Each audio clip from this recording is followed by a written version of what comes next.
officially back together again. I think we promised it wouldn't happen, and then it did happen. But we are officially in the holiday season of the Drive and Dish NBA podcast too, and in the holiday season in general.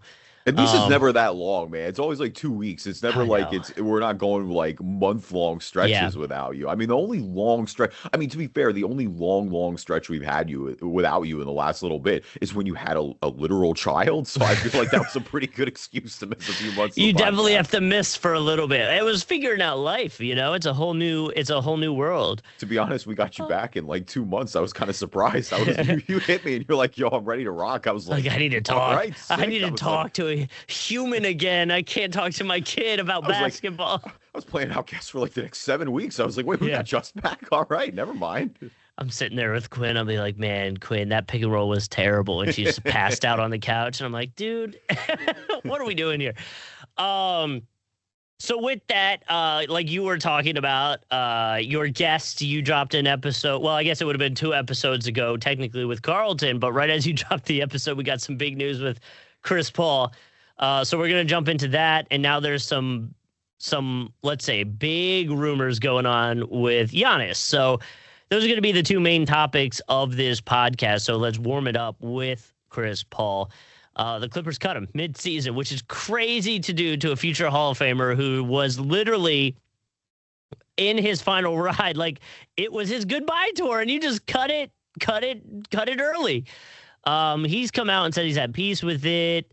But it did raise a lot of players to start making comments, one being Blake Griffin. But it does raise a lot of conversations about the leadership, the culture of the Clippers, which we can get into here in a second. But is this the worst, like, getting shown the door for a Hall of Famer in history? It's pretty egregious, and I think it says a lot about the Clippers as a brand. Like, if you and Chris Paul were clashing behind the scenes, that's fine. Like, I understand it there, but also this team is a mess right now. And so that's kind of, it's like, really, you're going to fuel into the fire. And like, one of the few positive things you have is a mess. And it's crazy because the Clippers have been a mess even when they've had Kawhi Leonard playing. Like, you've had healthy Kawhi. You don't even have that excuse this year. They've just not really been that good. I mean, even the other night, I don't know if you saw that play, but like, poor Nick Batum is running around trying to inbound the ball in a 3-point game. Nobody's there to get the possession. Nobody's there. They turn the ball over. It's like, bro, what are you doing? The other thing too is, like, you know, Lawrence Frank came out, was like, we're helping him with the next step of his career. What do you mean? Forcing him into retirement early? Like, bro, what? Right. Like, I mean, we talked about it. I mean, and for some behind the scenes, just like hilarity to understand how silly it was on that Carlton episode. Because if you go back and you listen to that, like, Chris Paul had announced his retirement. So we talked mostly about his career. We were talking about, like, you know, the failed trade with the Lakers and the playoff legacy and all these other things about how great Chris Paul is. And like, then literally, I think we recorded that episode at night. I think I probably edited it and dropped it around, like, let's say it was 10 p.m. Eastern time. And I swear to God, I woke up at 5:50 in the morning to like a 1:50 Chris Haynes report being like, Chris Paul got cut by the Clippers. And I'm like, what? Are you kidding me? Like, truly, like, you know, we joke about bad luck with the podcast sometimes and where the news just happens and it breaks. Like, that might have been the only thing I can think of that's even in the ballpark. Or actually, this one might be worse, but I don't know if you remember when we recorded. This is way back. This was the 2017 years when the Sixers traded for the number 1 pick to take Markelle Fultz with the Celtics, and the Celtics obviously took Tatum. We really don't need to relive that, but we had recorded a really lengthy draft preview episode, and it was you, and it was me, and it was the baseline guy. Shout out to Cal, and shout out to Warren, and it was Keith Smith. And we had this Keith. Beautiful roundtable. I mean, it was a great episode. Like, it really was a real quality episode of the Drive and Dish NBA podcast. And it literally got obliterated within a day and a half.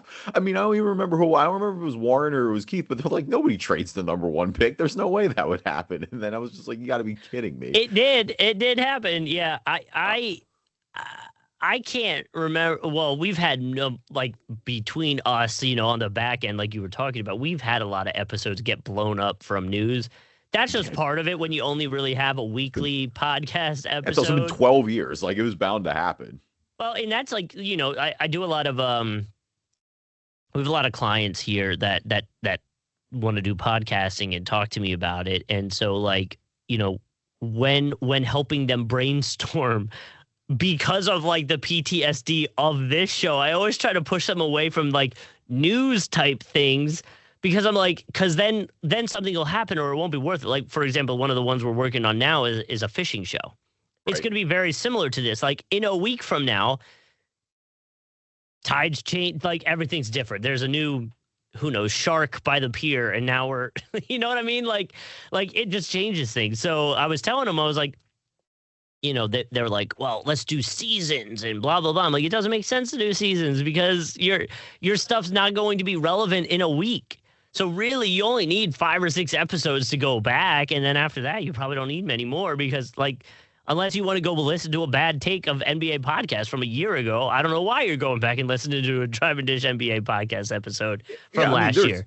Certain segments, like sure, it would have to be the thing. If you had a funny moment that you thought about, if you wanted to just like find it again, go back and take the temp around a specific moment and laugh at us, like that. I mean, that would be the reason. But that's still like but like an episode we put out from, I don't know, 2018. Like what value is there in one of those episodes? Probably not much. I think the last time I really dug in the crates was when we had Adam Creeblay on, and we're going off topic here a little bit. When Adam dropped his new book, I went back and I listened to the original interview with Adam just to like, take a look back at that and see how it sounded. Cause he wrote the book about the tall tales and short shorts, the book about the 70s. Mm-hmm.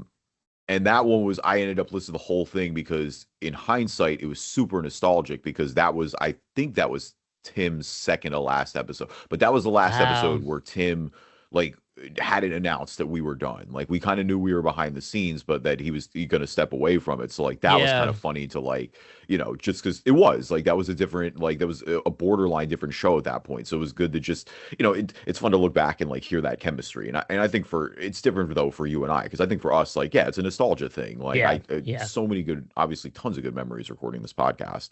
So Chris Paul had a lot of great memories in Los Angeles too, but apparently the ending is not going to be so great. Well, that's what I mean is like, bro, you're not even going to give him his farewell tour. Like that's the part that bothers me the most about this. And on top of it, at the minimum, he could have just been some kind of like veteran presence for the locker room. But like, because it was not like he was playing a lot. His numbers are obviously down. He's playing a limited role. That's not what we're here for, Mm-hmm. And I bet the NBA in general would have wanted the farewell tour because people would probably go to Clippers versus whoever in away games to see Chris Paul one last time, I would think. Yeah, I mean, it's not like he's playing a ton. Like he's only averaging about 14 minutes a game at this point. Yep. Clearly he and Ty Lue's downplayed it after the fact, but like clearly he and Ty Lue were beefing a little bit during the season, which I don't think it helps. And it's just like it's the reality is as well. It's just a bad situation around the Clippers right now. Like this is a team who had a lot of hype last year. Like they were pretty good. They looked like there were points where they could potentially like make a finals run right now. And instead you're sitting here with one of the oldest rosters in the league and like you're second worst in the West right now. Like the only team that's worse than you is the Pelicans. You're down sitting with Sacramento right now at 6-19, which it's like we're gonna, I'm looking to blow this team up. If anything, like this team, my takeaway from this team so far, quarter into the season, is that they're going nowhere fast. And like I said, that's with Kawhi Leonard playing a lot of these games. That's with James Harden playing some of the best basketball of his career. It just has not worked there so far in multiple ways. And so, but you're right. Like you think, even once it's not going to a championship necessarily, like, right, you still think he would play this out. I mean, the early indications from Chris Paul are that he has no interest because apparently the Hornets approached him and he basically kind of rejected that. In Milwaukee even had approached him a little bit as well. And the takeaway essentially was, I don't really want to play in the East right now. Like, I'd like to stay out West and be closer to family. I think that's fair. I mean, like, I don't know. He should go to OKC. Like, that's basically my thing is like, look, if you're not going to finish with the Clippers and the team that you associate yourself with, like, go shamelessly ring chase, dude. Go play for OKC right now. Like, what do you, only because he has rapport there too. Like, he had that season in Oklahoma City. Yeah. He was excellent. He pushed that team that was supposed to be going under to the playoffs, essentially. I mean, but But like, when you think of Chris Paul and we go back and we look at his career, like he'll be remembered for the Blake Griffin years with with the Clippers. So like to me, it makes sense to go out with the Clippers, which is probably what he was thinking too. And so I kind of can follow suit on that. Now to the Clippers draft pick situation, because it's terrible. That's also not good. Next year, the 2026 draft, they have a second rounder, which is from Memphis, which is protected 31 through 42. Their first rounder will go to either OKC or Washington. OKC will receive the two most favorable from its 26 first round pick. Houston 26 first round pick, which is just crazy that we're still talking about OKC like this, right? And then there's a second round pick in 2026 that Brooklyn holds the right to swap. 2027. We're right back with it with OKC. They hold the right to swap the first round pick for them. So the first official, probably not going to lose it, first round pick, we might be getting into 2028 at that point. No, it's brutal. Yeah, it's the continued fallout from the SGA trade. Like there is no, there's no hope in sight. Like there's no benefit to the Clippers going in and tanking this year because they're just not going to reap the rewards of it. If anything, it's like you're just going to bolster Oklahoma City. Like, are you kidding me? If OKC gets a top 4 pick this year, like that would be. I mean, and we're going to cancel the NBA for the next 5 years. We're going to talk OKC, obviously, because we have to at this point with only one loss. We might be seeing a huge setup for like a very long dynasty. We're there, Justin. Like, spoiler alert for Ballin and Fallin, like going later, because you're right. We're going to talk about it. Like, we're starting to have the 73 conversation. Like, we're 25 games into the season and they've lost once. Like, you can start to have the conversation then a little bit. I think that's fair. I wonder what, just because I'm a degenerate, I wonder what the betting odds are they're over under for record this year, like in losses. Like, how many are they gonna, where would they put it? Right at the 73 win, or would they even be less than that right now? 73 is so many. I like that we're casually just downplaying that. Like, that happens all the time. Like, but I don't know, man. I mean, they have shown no signs of slowing down. I mean, they blew the doors off Phoenix the other night in the NBA Cup.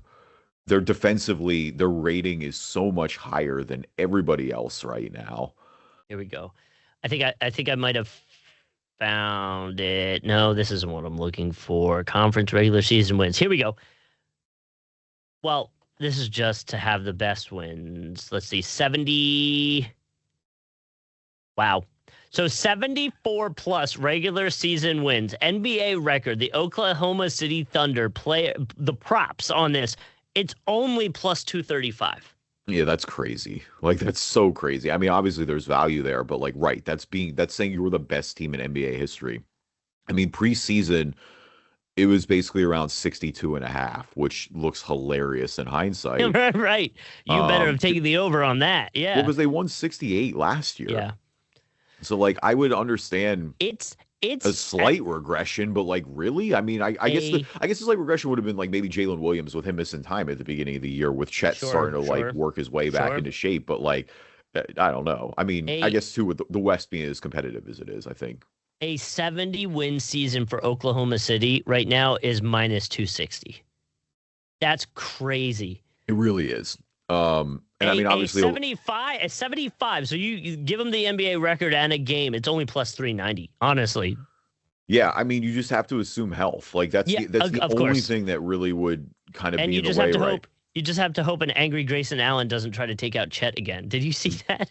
Yeah, a little bit. I mean, listen, they were getting smoked, I guess, but yeah, that feels on brand. Right, for Grayson Allen. But yeah, Chris Paul though. I mean, I just keep going back to the optics with the Clippers. And I think, I don't think Chris Paul is blameless in this situation. I do think Chris Paul is very vocal. I think there are people that probably were rubbed the wrong way. But my thing with the Clippers is it's y'all haven't earned the right to be rubbed the wrong way. Y'all haven't won anything. What do you mean Chris Paul's trying to hold you guys accountable and you guys stink right now? What does getting rid of him do? What was the purpose other than getting him off the team if there was the behind the scenes to make Ty Lue happy, to make Ty Lue's life better, honestly. Because you look at it and like, you're okay, bring in a younger guy, maybe develop him, but like, what's the point? Because you don't have a pick that's going to be influential until like 27, 28. I mean, they should be trying to find any young guys from anywhere they can right now. Sure. It's just right. They're going to have to get really creative about where they are currently because you're probably not getting in the draft. You're going to have to do it through the G League. Like, you're going to have to start developing guys. You're going to, or the part they don't want to talk about is your top talent probably should be traded to contenders to potentially grab some first round picks out of it. Yeah. Like, man, obvious statement is obvious. And this is very much the view of hindsight. And I again, I don't knock them for making the trade at the time. I get it. But like, dude, that trade is so bad in hindsight. The SGA trade to get Kawhi and Paul George, essentially, like, it just has gone so wrong for this franchise. Like, and they had a legitimate window, but it's just very, very closed at this point. And I think, right, even then, like, again, Chris Paul maybe could have been, like, he wasn't playing much. So again, it's hard to be like, oh, he's the feel good story. I think if anything, a lot of people probably forget he was there for a way, but it just does. It feels weird when arguably the best player in your franchise history for a franchise that's been pretty marred with dysfunction for most of their existence. It feels a little weird when you're just telling your like best player ever to just go home actually midway through the season when he's about to retire at the end of it. We'd prefer you to not be here and give you this. For anybody wondering, if you do want to revisit that trade, the Clippers received Paul George. The Thunder received SGA, Gallinari, Miami Heat's 2021 protected first round pick, which was number 18, ended up being Trey Mann. Clippers 2022 unprotected first round pick, like you were talking about, Williams, that was the number 12 pick. They got the rights to a first-round swap with the Clippers in 2023. They did not do it. They got the Clippers 2024 unprotected first-rounder. They got the Heat's 2025 protected first-rounder for 1 through 14, unprotected in 2026. The rights to the 2025 first-round swap with the Clippers and the Clippers 2026 unprotected first-rounder. By the way, you know, this article points out that SGA and Williams are a combined 47.8 points per game this season. Well, yeah. Well, and I mean, credit too for OKC for hitting on these picks. Like, that matters too. That like, is a part of it. Jalen Williams at 12 goes a long way. That is a part of it. Yeah. But right, like this is a nightmare scenario for the league as a whole, just when I think you already see this team steamrolling right now. But right, to have that unprotected pick and then for the Clippers to be giving it away, like that was kind of the thing with the Sixers last year, is like, to put the homer hat on, we wanted them to tank, but they needed to be bad enough to the point where that pick was going to be protected. Like, none of that protection is coming. Like, there's no VJ Edgecombe at the light at the end of the tunnel here for the Clippers fans. Like, no, you're going to watch him you're going to watch your number 3 potentially overall pick, or however high this thing gets, put on an Oklahoma City Thunder jersey. Mm-hmm. And that's the part that's the craziest about it, is the end of it is there's no relief in sight. Yeah. That is not great. And honestly, I'm at the point where, like, I'm looking at it, trying to see if I could argue any other team. They may be they are the most disappointing team in the league right now. Yeah, I think no doubt. No doubt. I don't think it's really close. Everybody else, I mean, New Orleans are who they are at this point. You kind of know what it is. For a Sacramento, while, I think you would argue, given their names, has been disappointing, but also like that roster stinks. I feel like we all kind of knew that. Kevin Love dropped a 20-point game the other day on them? Right, which is hilarious. Like, what's Kevin Love doing? Wait, I would say Utah. Oh, it's Utah. Utah is what he did. Other purple team. Other purple team. But even so, to that, like, I was going to argue maybe the next team in that line just because of the negative vibes, but they've really turned it around. They're 7-3 in their last 10. Was going to be maybe the Grizzlies a little bit, but they're popping themselves right back into contention. They're 11-14. They're 9th, but like I said, 7-3 in the last 10. So, seems to be catching a little bit of heat at the moment. Yeah, I mean, there's everybody else are usual suspects. I mean, I think like Milwaukee to me is disappointing, but I think most people kind of saw the writing on the wall there with Milwaukee. I mean, who else is bad that you didn't really expect to be? Like, Charlotte is who they always are. Brooklyn is terrible. Like, Washington is terrible. Part of me, with how quickly they torched the league last year to the number 1 spot in the East, the Cavs might be considered a little bit disappointing. Yeah, I mean 15-11 right now for sure. Raptors would be a surprise team at how well they're doing. Like on the flip side of it, I mean they're 15-11 too. Like the Cavs and the Raptors having the same record is kind of wild when you think of how it ended last year. Number 1 seed, and I think maybe it was the Wizards, but they were at the bottom. The Raptors. The Raptors were definitely down. They weren't I like can't remember. Wizards bad. They weren't Wizards bad last year, but they were certainly out of the play-in picture. They were 11th. They were 30-52. They were 11th. So Nets, Sixers, Hornets, and Wizards were worse than them record-wise. The only bad team in the East that has an excuse right now, that like the truly putrid teams in the East that has an excuse, the Pacers. Yeah, the Pacers are without Hallie and Miles Turner's gone now. Like they're definitely, you expect some regression there. Like that's just logical. Yeah. But everybody else. Celtics being third, says a lot for what we should be worried about next year. So. No, I mean, well, Missoula is doing a great job. Yeah, of course. You give them credit. I mean, he's getting the most out of those guys. Like that's a very clearly like limited ceiling team. But like, right, like you're gonna add Jason Tatum to that roster next year. Like you got to feel pretty good about that. Just one last observation: looking at the conference.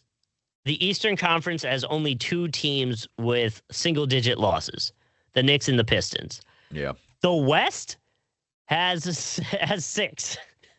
It's like, again, we go back to the West as being a juggernaut. So no, it's just surprising, though, only in the West, because you would think the West would be beating up on each other. Like, all these teams are so good and so it really is just them beating up on the Eastern Conference now, it looks like. No, like, actually. The Timberwolves look to be the first team that'll be knocked off that list. They're 16-9 right now. Yeah. And Minnesota was mentioned as one of the potential Chris Paul destinations. There's been a little talk around Minnesota. There's been some talk around besides OKC, a reunion in Houston as well. There's been a little talk about that. Obviously, no Van Vliet out. They kind of need a point guard. He'd be able to fit that role, give them a little bit of depth there. So I think, like, again, the early indications are that he's going to stay out west, or maybe he just calls it. Like, who knows? Like, it is kind of a weird in between right now, but I imagine he's going to get picked up by a roster, finish somewhere, like you said, in the Western Conference. I don't expect to go back. Like when Milwaukee kicked the tires and he was just kind of like, nah, like, I mean, no offense to Charlotte, it's going to sound like way more, but like, yeah, I'm not surprised at all he's not saying no to Charlotte right now. Like, what is Chris Paul going to Charlotte to do right now? Where like in Minnesota, or not Minnesota, with Milwaukee, at least it's like, all right, well, I'm playing with Giannis a little bit. Like, I don't think Milwaukee's doing anything fast either, but you have something, right? I just at this point be done. Like there's no need. You know what I mean? Like I would just be like, go to OKC. I mean, I guess, but even that, I'm like, I'm good. Like, if my team wanted to do me like that, then I'm just retired now. Like that's kind of my motto, a mentality at it too. If I were in his situation, that's like, listen, I'm gonna go shoot some State Farm commercials and we'll be good. Make a State Farm commercial poking fun at the Clippers for doing it, or kind of doing a little like, oh, dude, that would go hard. I don't know how you would do it, what you would do.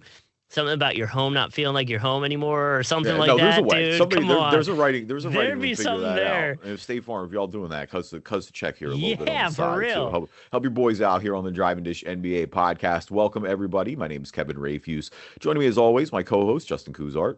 Michael Jordan played in a total of 179 playoff games and only managed to score under 20 points 6 times. Sick. Hell yeah. That's wild, right? Yeah. That is obviously extremely impressive. I'd love to see. I have to pull up what those 6 games were, but I mean, yeah, when people do the MJ LeBron argument, I think that's one of the big pro Jordan like takes, because LeBron obviously had that horrible 2011 finals where I think he had like 8 points in the one game. That's like, man, you're LeBron James. You can't be scoring 8 points in a finals game. Like, what are we talking about here? And especially back then, even with him being so young, I do think that's one of the more like pro Jordan arguments. And it makes sense. Like, right, he consistently delivered when it mattered. Yeah. No, and so, literally scoring personified, and so I think that's just the way to leave it. So hopefully we deliver when it matters here. Leave us a review on iTunes if we do. Read us good or bad. We'll read them on the podcast. If you're not an Apple user, Google Play Store, Spreaker, Spotify, TuneIn, Amazon Music, Player FM, anywhere you find a podcast, you can find us. And we're on YouTube. Just hit Drive and Dish NBA on YouTube. You can subscribe. You'll get notifications when the episode's coming out. watch the video version when we do the Immaculate part, and you can join in on it and be mad at us when we get it wrong, or go with a player you didn't want us to pick. Yeah, exactly. Now, where's my sponsors? So I got the script for Chris Paul. We need ChatGPT real quick. I did. We got it. Ready? State Farm parody. It's called At Peace. The episode starts, sad arena, ambiance music, a basketball bouncing in the background. The narrator comes on and goes, some endings don't go exactly as planned. Chris Paul, calm, reflective. I thought this would be my farewell season. One last run. One last locker room speech. The phone buzzes. Clippers exec. Hey, Chris. Yeah, so we're going to go a different direction. Chris Paul, different direction? Jake from State Farm comes in. Sounds like sounds like when you think you got you covered, but you're actually not. Jake, I was literally here yesterday. Yeah, but yesterday isn't a policy. Boxes, tape ripping, moving out of the house. Jake, you're at peace? No goodbye tour. Jake goes, well, Chris, while teams can go cutting you without warning, State Farm won't. Bam, mic drop. Oh my God. I don't know how I feel about that, honestly. I think I love and hate that at the same time, which is basically everything with my reaction with AI in general, is that I love and hate it at the same time. Yeah. State Farm jingle starts. Jake comes back on, interrupts and says, because when it comes to coverage, we don't wave legends. Boom. Yeah, I mean, dude, you gotta do it. Well, like I said, cut the royalty check, State Farm. You end up. I'm literally gonna copy that there a little bit. Yeah, definitely don't give it to OpenAI. Don't give it to OpenAI either. Definitely wasn't like their work or anything. Jake from State Farm. Oh, you're like draining a well. You're draining a well of water today, aren't you? You said we're taking the whole forest out. I'm gonna email Jake from State Farm right now. His actual name is Kevin. That's weird. Well, it is one of those rare things where that would be where he just truly like Jake from State Farm. It's like Flo from Progressive, not to use another insurance person, but it's I don't think anybody knows their real name. It's a rare thing where everybody knows you, but nobody actually knows who you are. Well, and I think Flo's an actual comedian. I don't know if Kevin Miles, which is his name, I don't know what he does or did before this. You know what I mean? Well, but remember when there used to be an entirely different Jake from State Farm, the OG commercial? They kind of did that guy dirty. That commercial was great. And then they just said, oh, here's an entirely different character. Actually. Here's a new guy. What? Yeah. A new Jake from State Farm. Yeah. That was kind of crazy. Well, I guess I can't email this script to him because I would if I could, but we'll see. I just want to put it out there. If there is a State Farm commercial about this, we called it. We called it. So either way, let's talk about one legend to another future legend with Giannis. There are some rumors that the trade market or trade rumors back on. The two teams that are getting the most serious looks, the most conversations are the Knicks and the Heat as potential landing spots. As you alluded to, it's because those are the two that actually have some assets that could probably make it happen. Doc Rivers says it isn't going anywhere, but, we'll see. He's currently struggling with a calf injury. So that'll continue until he's back. And I guess the whole conversation of this is if he does move and stays in the Eastern Conference, it will jumble some of the power rankings, I would imagine, especially with the Knicks being the second best team already. If he goes there, I think he's they would be the clear number one at that point. I also think if he goes to the Heat, they may be the clear number one or two at that point. What do you think about those two locations in general? Yeah, I mean, for Miami, it's exactly what they need. Is they're kind of because they're in a weird spot right now where it's Miami has been better than I think people projected. With Eric Spoelstra, you're always going to give them a chance to be a competitive roster. And you have good players on it with Tyler Hero, with Bam. Obviously, Giannis super projects them back into relevance. The ceiling becomes a lot higher. Do they win this year? That would piss me off more than anything. Why? because the Heat always get bailed out like that. Whenever it looks like they're starting to flounder downward, some star goes there, and next thing you know, we're back in contention. It happened with Jimmy, LeBron. Like, they need a full reset. They need to go through that. The fans need to feel that. And I know Carlton would be so mad at me for saying that right now, but that's what I want from the Miami Heat fans. Yeah, I mean, the problem is like they're so good at finding those diamonds in the rough that it almost becomes like they never like really do reset on a rebuild. And they just like the way the roster's set up now is like you have too many good players on it. Like Norm Powell is there, Andrew Wiggins is there. Like they're not going to just totally go under. I know, but it's not enough. It's not enough right now, which is why I'm okay with it, because like they're at that point where it's like, okay, decide what you want to do. It feels like a little bit. And there's no rush, obviously, because they've got the guys that are going to be like middle of the pack ish, for the most part. But that team's not enough to take them over the top. So I'm not necessarily concerned about it. But if Giannis goes there, I'm going to be like, you guys get bailed out all the time with a star that wants to be in Miami. And then next thing you know, you get like 4 or 5 good years out of it. And then you have like 2 years down because that person leaves or retires or whatever. And then another one's back, and it's like, come on. Yeah, no, I get it. You're right. There's definitely a lot. They're always going to be in the conversation. Yeah, and I mean, Giannis is he's implied how much he likes Miami in the past. I mean, this of course all started when Giannis there was a direct and the indirect. So the indirect is when Giannis deleted everything Bucks related off his Instagram except them winning the title, basically, which is fair. But then, of course, like he met with Milwaukee to discuss his future, which, like, there's nothing concrete yet, but it's getting to a point where I've said this before on the show is like, I think it's a mutual breakup at this point. Like Giannis is super incredible. Like he's putting up career highs in points, and he's just like, he's one of the most singular dominant forces in the NBA.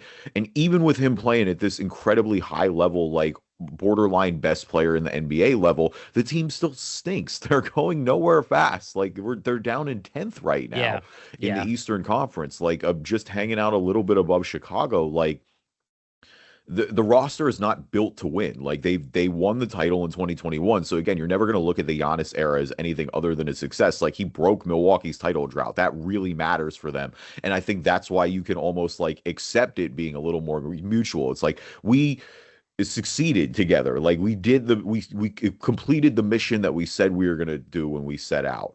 But yeah, he's not going to win anything in Milwaukee. Like if he stays in Milwaukee right now, it's just straight out of loyalty. Like that, they have no like draft capital to really get better. They don't have any players you can move to like reset the roster a little bit. Like the last real shot they had at this was with Dame, and it just didn't work out, unfortunately. Like I thought Dame was the ultimate pickup for Milwaukee. I still am surprised that didn't work out as much as it did. But like once that went left, there's nothing else they can really do here.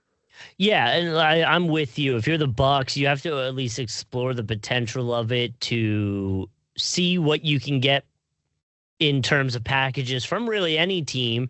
But set yourself up for the future. Like let that be Giannis's last thing with you, if that's the case. You know, like he won you the title.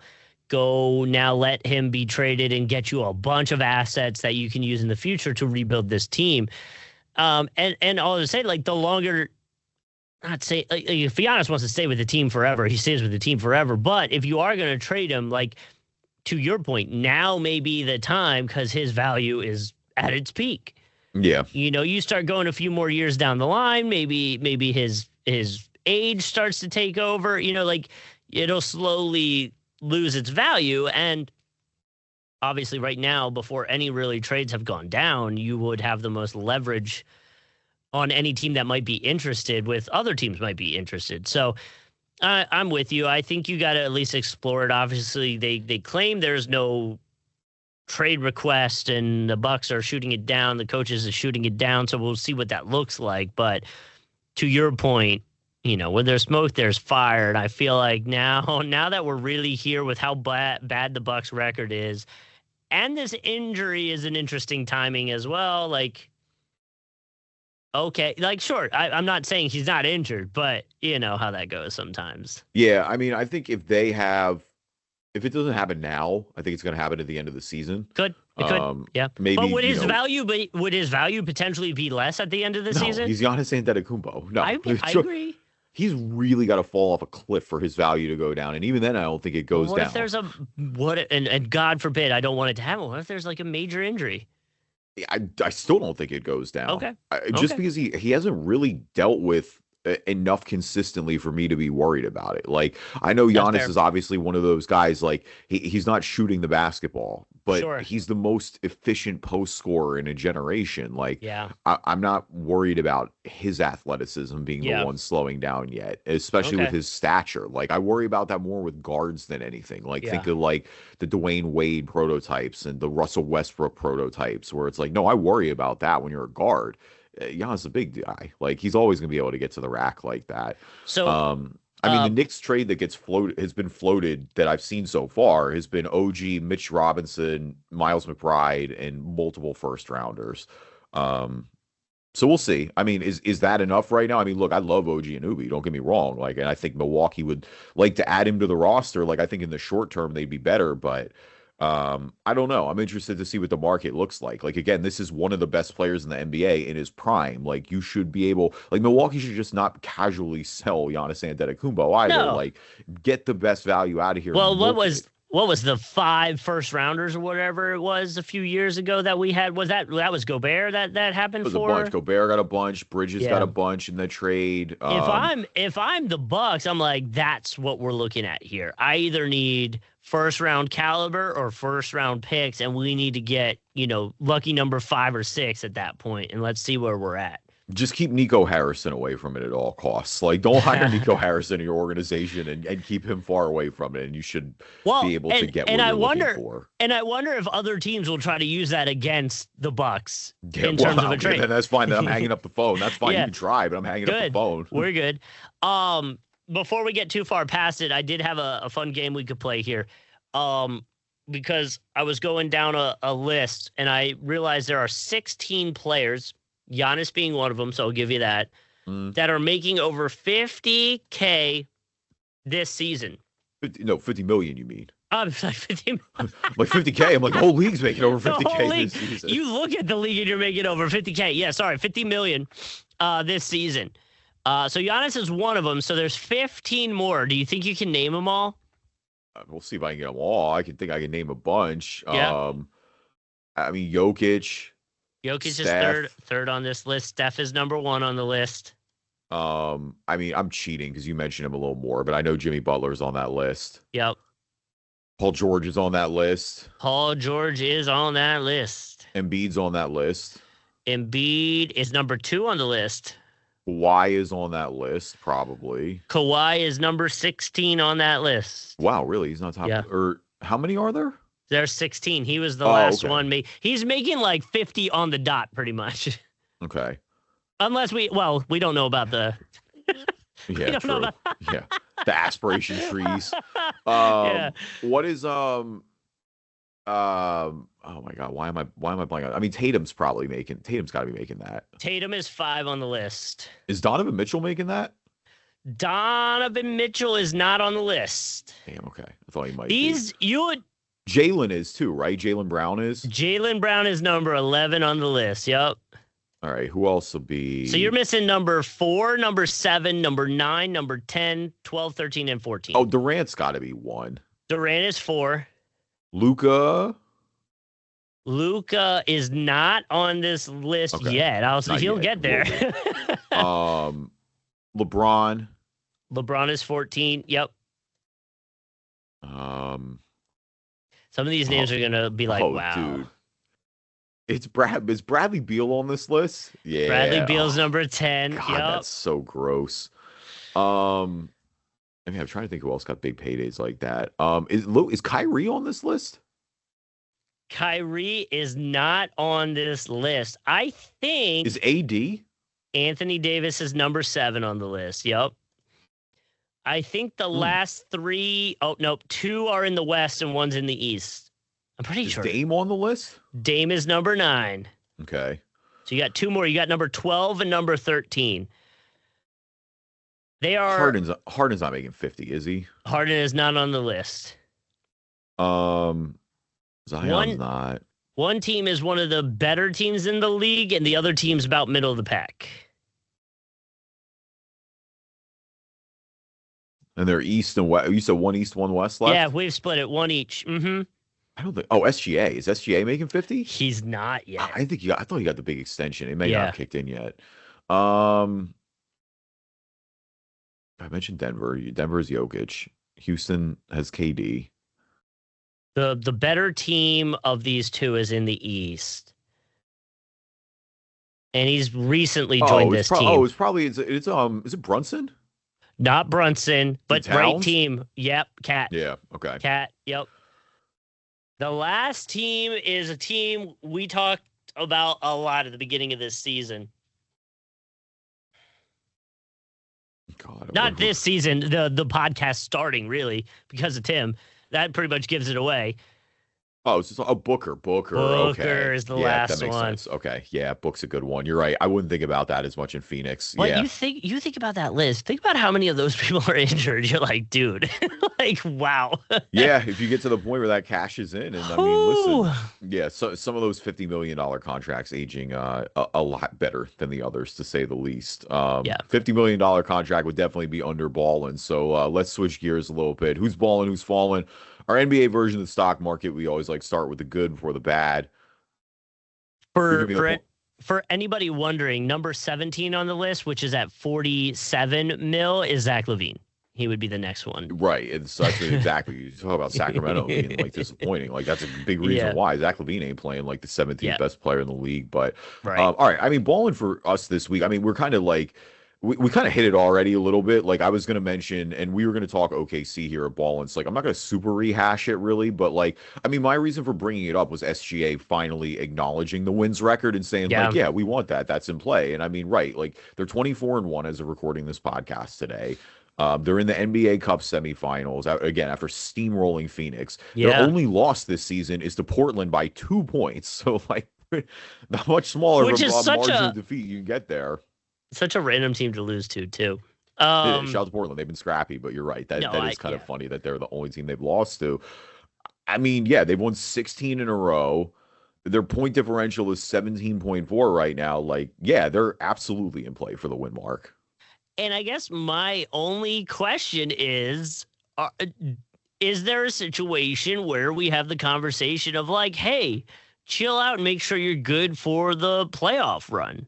Yeah. And I mean, that's the balance that you always have to have because, I mean, obviously, like, you're right. Golden State won 73 games and they lost the finals. Like, that does mar it a little bit. You know, the 72-10 Bulls did the job. They won the title. We'll see. I mean, their next game, I mean, we have NBA Cup semis are tonight, so we're not going to talk about that on this podcast, but we do have Spurs and Thunder are tonight. Shout out the Wemby-less Spurs taking out the Lakers, too. That's super impressive. And then we've got Knicks and Magic on the other side. And so we'll talk, you know, we'll recap NBA Cup more on the next episode. But like, yeah, that's coming up. They're taking it seriously. I mean, a bunch of games out west, like they play San Antonio a bunch, honestly. Like obviously the NBA Cup game you couldn't plan, but like they've got back-to-backs with San Antonio on the 23rd and then on Christmas. Yeah. Like a few games out west, the Clippers, Minnesota, Memphis. They've got the Sixers and the Hawks back to back, and then they've got the Blazers to, you know, the revenge game against Portland to end the month. Though I guess they already beat Portland on the 30th, 123-115. So maybe a little less of a revenge game there. But yeah, this team we're gonna see. I mean, we're certainly on watch. Like we covered the Warriors when they were 73-9. I think the way, and I mean here, I think they're flying under the radar a little bit because.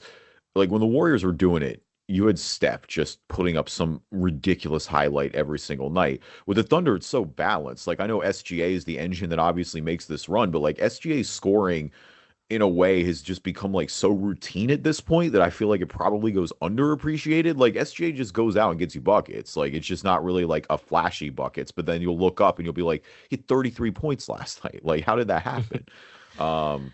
You know, it's gonna be fun to watch. It's definitely one of the big storylines for the rest of the season for me. Yeah, and I guess for whatever reason, I'm not as worried about them flaming out or running out of energy just because the OKC Thunder feel like a freaking juggernaut. So like, part of me is like, go do it. Only lose 2 games this season. Let's see what happens. Like that would be crazy. Yeah.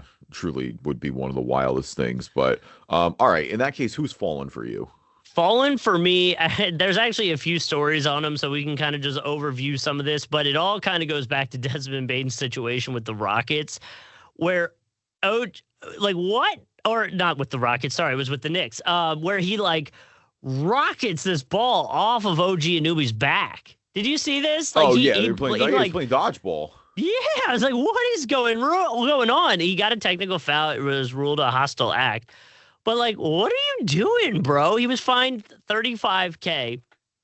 And I only bring that up because he was talking about wanting to buy a boat if they win the NBA Cup. And it's like, dude, you would have had that money to potentially buy the boat, but apparently the one he's looking for is like a $400,000 boat from what I was reading on I think The Athletic put it out. And he was even joking like to put the story out to see if he could get the price to drop. Yeah. But still, it's like, bro, you would have had an extra $35K to like handle this boat purchase if you just hadn't thrown the ball. And it didn't really feel like it was warranted. Like there was no like other than there's a floating viral clip of another person who did this, I think in college. I was like, what were you doing? No, it was wild. He was just bad. He was bad. He was frustrated. And like, look, that was the game when Franz got hurt. So like, I think there was a little bit of extra like frustration coming out of there. But like, yeah, no, Desmond was wild. Like that was crazy. I love that you know about his boat purchase. That's incredible. Like that's what he wants. Actions have consequences, man. I guess that's the definition of that, right? He wants I'm gonna butcher the name of this boat. a nautique paragon? Maybe that's what it's called. I don't know. That was pretty good. I guess that's what it's called. I don't know, but either way, apparently it starts around with all the bells and whistles. Starts around $400K. Yeah. So. Big boat. We're gonna need a bigger boat. Go hit up any of those guys that are in the top 15, 16 of the NBA. They probably have $400K they could spare. They're making $50 million. They got you, to say the least. Like a drop in the bucket. All right, Fallen is a pretty sad one this week, unfortunately. Not to turn the jokes off for a second, but Jason Collins officially announcing, NBA vet, that he has stage 4 brain cancer right now. Glioblastoma, I believe is how you pronounce it. But the long story short is basically one of the deadliest forms of brain cancer. Like Jason Collins is in Singapore right now getting experimental treatment. The average life expectancy with treatment for some perspective is usually around 11 months. Now, like obviously there are exceptions, and Jason Collins admitted, he's like, I have the resources to like be able to try some of these experimental treatments and maybe, hope they work out, or at least I can help science if nothing else. But Jason Collins, most famous, of course, for being the first NBA player to come out all the way back in 2013. But yeah, now in for the fight of his life, which is extremely disappointing to hear. Yeah, and we had a coworker that went through something similar, and talking to him before he retired essentially was like, I'm waiting on the test to get back, and it's either going to say it's bad or it's really bad. Those are the only two options. And I'm like, I couldn't imagine being in that situation. I hope I'm never in that situation, but like, yeah, feeling out for him. But I like that perspective of like, look, I got the resources. I'm going to give it a go. And if it doesn't work out, maybe it helps someone else down the line. Like I can respect that. Yeah, for sure. I mean, it's definitely very selfless. Just that's unfortunate. You feel really bad for him and his family. Like that's just a brutal situation. But all right, let's switch gears a little bit. Let's pick things back up as we think about Jason Collins, and let's play some Immaculate Grid here. We haven't played Immaculate Grid in a few weeks, so I'm looking forward to it. Me personally, honestly, I haven't been playing it as much. Like there was a point where I was playing it daily. Haven't played it daily as much recently, so this is good. Kind of keeps me on my toes a little bit. I'm not just like remembering all my same combos anymore at this point. So see if that trips us up at all. That could backfire for us real bad. No, I know, like actually, but all right. So let's see here. We got the columns real quick, and again, watch the video version of Immaculate Grid. Just search Driving Dish NBA podcast on YouTube. Our columns from left to right this week: the Phoenix Suns, the Chicago Bulls, and 5 assists per game per season. Our rows from top to bottom: the Milwaukee Bucks, the San Antonio Spurs, and 10 rebounds a game per season. I don't think there's an Alfred connection, unfortunately. No. I thought maybe with Phoenix there was a chance, but Alfred was not getting 10 rebounds confirmed. No, but he was doing triple doubles. But Yeah, probably he not wasn't for the getting no, season. no, no, he wasn't. He was not getting 10 rebounds a game per season. I was Five trying assists, to you put find a that five way. assists down there in the left corner, it's a different story. I definitely think he had 5 assists per game per season on Phoenix, but Yeah, but I don't think he was. Yeah, no, no. no. Um, Grayson Allen, I think Bucks Suns, right? I think he's Woodward probably going to be the number is to one be answer. high. I think Yeah. Grayson Allen is the number one answer. I think the other one that's going to be high potentially is Eric Bledsoe. Oh, Um, Bledsoe, I forgot about that. yeah, Bledsoe is the OG before Drew Holiday. Yeah. Who else? Oh. Uh. Didn't Chris? Wouldn't Chris Paul work for Spurs Suns? Spurs and Suns he will work for. Yeah, we do Chris Paul there. I mean, we have like I think it's gonna be high, but I mean that's kind Yeah. of fitting with the connection this episode. I mean Dial would work there too. That's another guy we love Boris. on Let's do Immaculate Grid. Chris. 37, but we'll give him more respect than the Clippers gave him. From Super. I mean, listen, went to the finals with the Suns. De'Aaron Fox was talking pretty highly about Chris Paul the other day, and he only spent a little bit of time in San Antonio when they overlapped. So, do you think Bender was getting 10 rebounds a game for the Suns? No, Justin. I don't think Dragan Bender was getting 10 rebounds a game for the Suns. I think the Suns wish Dragan Bender was giving them 10 rebounds a game. Ayton probably was, though. Ayton was definitely probably would get it. Ayton was getting 10. The question here, so here's the real question. Do we think Nurkic was getting 10 last season for the Suns? Oh, wow. I mean, I feel like I want to say yes because he's like a rebounding machine. You would hope that he was getting 10 boards a game last year with the Suns. Ayton's the safer. Ayton is way safer for sure. What are some other options like Stoudemire, Shaq? Like low key. That's who I was thinking of. I was like, Shaq was not totally washed when he was in Phoenix, and I feel like Shaq gets 10 boards a game by accident. Yeah, he was making some comments about NIL money the other day. We could probably, when there's a slower week, we could look into that. He was pretty much like, I don't know why you would go to the NBA if you can make NIL money and get a degree. Like, what are you doing? Yeah. So. I know. I mean, yeah, Ayton Stoudemire, you said, definitely be a good one. Ayton Stoudemire. Did we say dude, no. Barkley?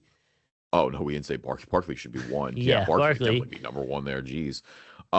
Dude, honestly, and God, I don't know if he ever played enough minutes, and that's what it comes down to for me. But if he had played more minutes, I would wonder if like Alex Len would work there. Oh wow, like, Alex way Len. early deep in the podcast, but yeah. No, I mean I'm Rudy fine going. Gay? No way. No way Rudy Gay was getting 10 rebounds a game. I don't know. 10 rebounds a game? I feel like he was everywhere when he was on the Suns. He was like a 20-point machine. Sure, I think Amari Stoudemire is like borderline. I think he's borderline. I think then I'm giving Rudy Gay 10 rebounds a game. Like, I don't know about that. Let's just go. Right. I mean, let's just either go Ayton or I guess Barkley too. Barkley, I feel like I feel like Barkley's probably more common. Ayton's more recent though. That's where I'm torn. And so that's the thing is it's like Barkley's arguably the best player in franchise history. Yeah. And he definitely is one of the better rebounders to ever play in the game. So part of me is like, yeah, go that way. But then the other part of me is like, oh yeah, he just let's just go Barkley. All right, we'll do some legends. 52. Wow. Yeah, 52. Damn. Yeah. Okay. Definitely the number one answer there. All right. So who else? Suns Bucks. Do we want to wrap up I mean, we know Grayson Allen, but that's going to be high. Let's just do Bledsoe. We'll do Eric Bledsoe. Yeah. Bledsoe. 12%. Okay. All right. So we got Bucks and Bulls. Bucks, Spurs, Bulls. I mean, Spurs and Bulls number one is gonna be DeRozan. DeRozan oh my gosh, hold on. It'll come to me. He was in the documentary. Why can't I get his name right now? Oh, Dennis Rodman. Rodman, there it is. Yeah. Rodman was there late. Rodman will work. Low-key Pau Gasol works for both of those combos. Oh, wow, he works for Bucks and Bulls, and he works for Spurs and Bulls. Any point guards like that were like behind Ginobili I'm trying to remember if Heinrich ever snuck down to San Ooh, Antonio. Heinrich. Obviously, like Yeah. he was in Chicago for a long time. No, who am I thinking of? There were two point guards that ended up playing a bunch of. One was just recently on the Sixers. Spurs. Um, point guards that played. Yeah, That was on the Spurs. Yeah, and I want to say it was back in the Tony Parker years, like they were the backups, younger guys, but one was recently on the Sixers. No, I'm trying to think. I kind of feel like I know who you're talking about. This is not who you're talking about, but for Spurs and Bulls, I know Marco Bellinelli works. Bellinelli's a good one. I Yeah, like Bellinelli. no, let's do that. I'm cool We with can go that. Bellinelli. You said Spurs Bulls? Spurs Bulls. Yeah, he 100% works there. Marco Bellinelli. Who am I thinking of? Bellinelli 1%, nice. Bellinelli honestly might have been the one I was thinking of. Was Bellinelli on the Sixers? Yeah, he was on the Sixers for a He little. might have been who I was thinking Bellinelli of. hit that shot to tie the game, but his foot was on the line, and we dropped the Yeah. confetti, and then we ended up losing the game. Oh, I don't even want to talk about it. Terrible. There's another. I'm gonna look it up now because Spurs point guards. Well, I hope this doesn't. I hope he. Well, maybe I won't look it up because I don't know if he'll work for the Bulls, but I doubt it. I'm looking it up because it's gonna kill me.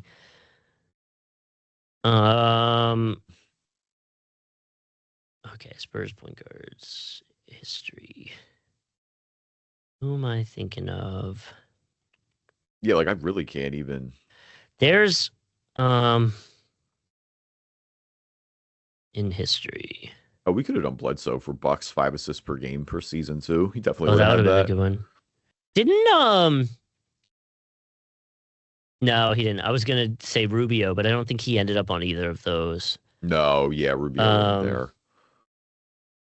Ginobili, Avery Johnson, Danny Green. That's not who I was thinking of, though. I mean, Danny Green was on the Sixers, but Yeah, no, that's not who I was thinking of. He'll come to me. Let's see. It'll come to me in a second. all right, we'll think about that while you're working on that. Let's keep things moving a little bit. Yeah. So we need Spurs 5 assists per game per season. We need Bucks, and we need 10 rebounds per game per season, 5 assists per game per season. I mean, certainly a lot of options there across the board. For the Bucks, like, I mean, shoot, Giannis probably works there. Drew Holiday definitely works there. Sam Cassell Drew works Holiday. there. I'm wondering if, like, I don't know if Michael Redd would have got it. That would have been sick if he did. I don't know if he had 5 assists per game per season, though. Patty Mills is who I was thinking of. Oh, was Patty on the?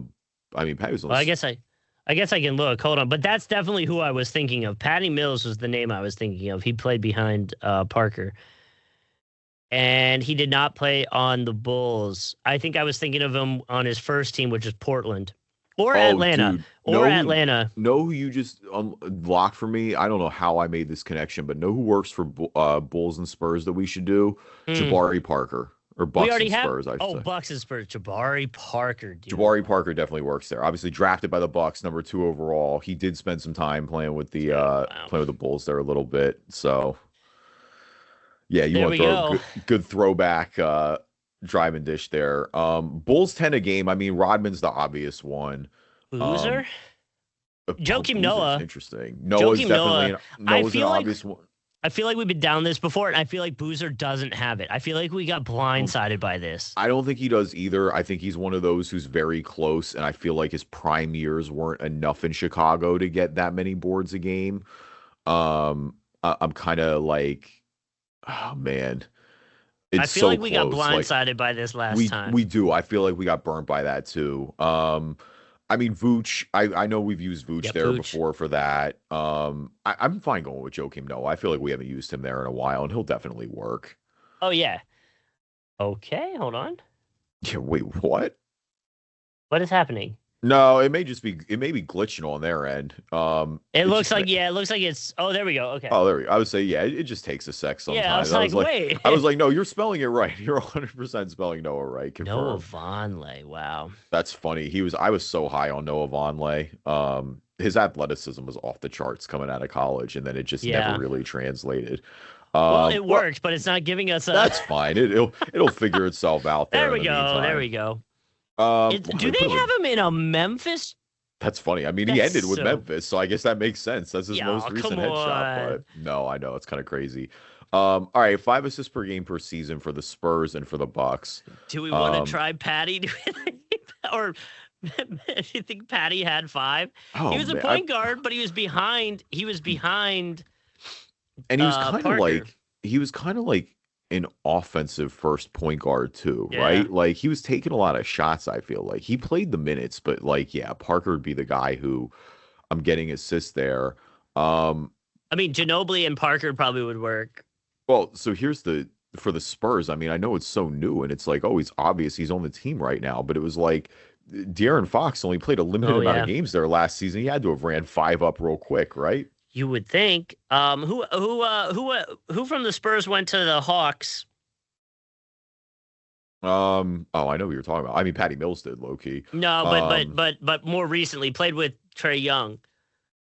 Oh, DeJounte Murray. He definitely had Murray, 5. I would do DeJounte Murray. He would work there for sure.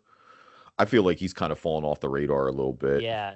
Murray's definitely got 5. Yeah, there. there you go. 3%. Yeah, 100%. Yeah. All right. So for Milwaukee, like we said, Cassell and Holiday are the obvious ones. Obviously can't use Eric Bledsoe. Who else ended up there? OJ Mayo back in the day? Oh my God, he was. I don't know if he had 5 assists. He had a 60-point game. I know that. He had to have, right? Oh man, Dame probably works. Yeah, probably actually. Dame had to have had 5. I know he was hurt a lot, but like Dame gets 5 in his sleep. Let's do Dame. I like Dame would there. Work. He was like an all NBA or something like that on the team too. Yeah, he got it. 13%. He's good. So then 5 assists, 10 rebounds. We can get a little weird with it. You want to just go Jokic? I mean, that's got to be the number one answer, right? I would think so. You said, let's get weird with it, and then said Nikola Jokic. Like, what? What do you mean? It's the most obvious one. Embiid. Yeah, he might. I think Embiid has 10 and 5. There's no Embiid's assist numbers were sneaky good. Yeah. The year he won MVP, he had to have had 5. Yeah, I think you're right. I'm fine doing Embiid there. God, let's get weird, and then we would be the ultimate homers. But no, I think. Oh, that was a 1% though. Wow. Yeah, that was 1%. He doesn't because he's not a huge assist guy. Like at the end of the day, like let me check Joel Embiid. Yeah, dude, he only broke 5. He had 5.6 the MVP year, like you said. He's been at 4.5 a few times, but. Yeah, that kind of checks. All right, let's scroll down. We want to see most popular answers.